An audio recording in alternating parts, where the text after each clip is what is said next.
We produced first quarter results to the end of September, and I think, Neil, you really be talking for the whole gold industry when you see these jaws are going completely in the wrong direction now. In the 12 months to the end of September, in that quarter rather, your costs are now running at that gives you a negative production of $32 at today's gold price. Not in the last quarter, in the September quarter, you were getting in enough gold to give you $100, or the price was giving you $100 profit. How are you changing the business to take account of these new realities? I think we're fortunate in the sense that we're not producing in dollar, we're producing in rand, and with the deterioration of the rand over the last few days, there's significant margin in the gold that we are producing. In our surface operations, the margin is about 130,000 rand a kilo, and in the Blyvoor underground operations, probably at about 70, 80 on the last quarter's numbers. But, that is not sustainable. You're producing, your cash operating cost is $755 an ounce.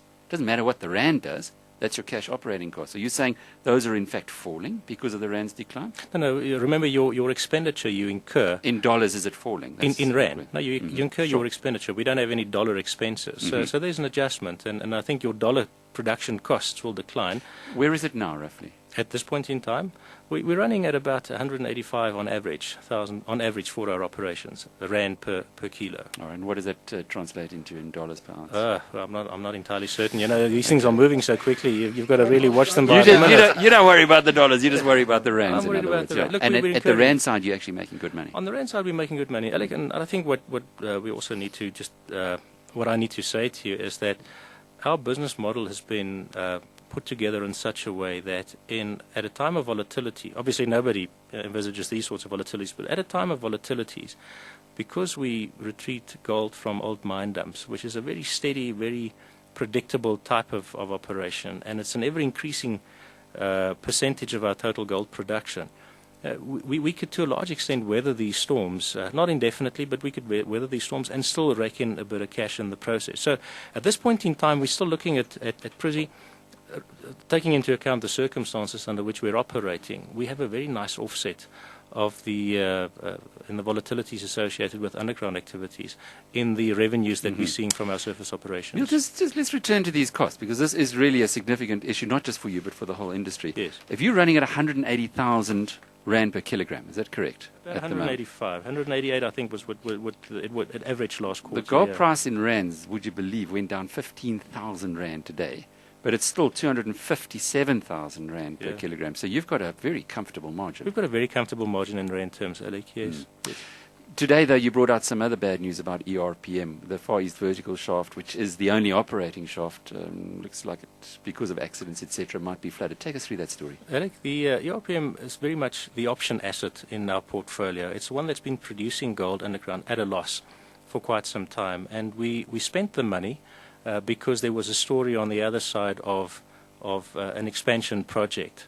And that was going to kick in about 18 months or so. But with these new developments, I think we would probably have to have another look, or take another look at the viability of the expansion project. Just explain the developments, because you had fatalities, 4 fatalities in the quarter. Yes. You closed down the shaft. That means the flooding, or you had to stop pumping the water, and it's in an area which floods quite quickly. Yes, but the ore body itself is isolated from the area that is flooding.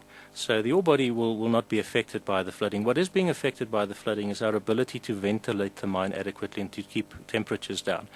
So there's a possibility that we may have to suspend production for an indefinite period of time unless we find an alternative way of ventilation. All right, say that in English. Suspend production for an indefinite period, i.e. close it down. No. Closing down means that you are pulling out everything that is in that mine. Suspending operation means that you're putting it on care and maintenance, and at the same time looking at alternative means of maybe reintroducing ventilation. That capital cost, though, would have to be justified by the potential of the asset itself. Neil, when do you call it quits? We heard last night from Jean Notier that they finally called it quits now in Klerksdorp, because it doesn't look like the Dominion mine, the uranium mine for uranium 1 rather, is going to ever come into production. This ERPM has been a drain on your business for a long time. Alec, you know what, I think the pressures that ERPM has placed on us from a production perspective and on cash flows and so forth, I think we're reaching a stage now where we have to take a very clear and definite decision. But in the political landscape locally, and with a number of associated and interested parties, there's really a process of consultation that you have to go through. Now, we have collected a substantial amount of information that points in a certain direction. We'll be sharing that information and the reality of the circumstances at ERPM with Labour, with government and so forth over the next few months.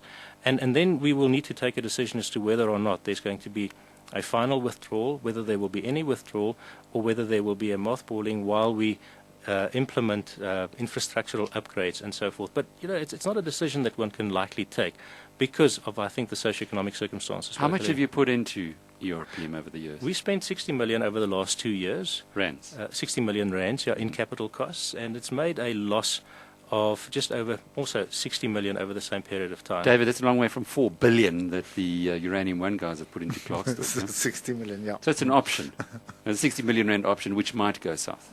Alec, we've been calling it an option. It was really, it was the costs of sustaining and preserving the ore body. How are you guys reading the gold price? Well, I went to Denver in September, and everybody was a little bit gloomy because all the things that had to happen for the gold price to just take off and not look back had happened, and it didn't do that.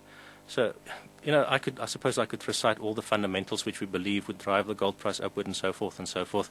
I think the gold price would probably recover once liquidity is restored, but it's going to be a while, and hopefully it doesn't take too long, because we really don't want to have a currency which is as weak as it currently is. There's maybe a window of 12 months, and then the whole situation needs to normalize.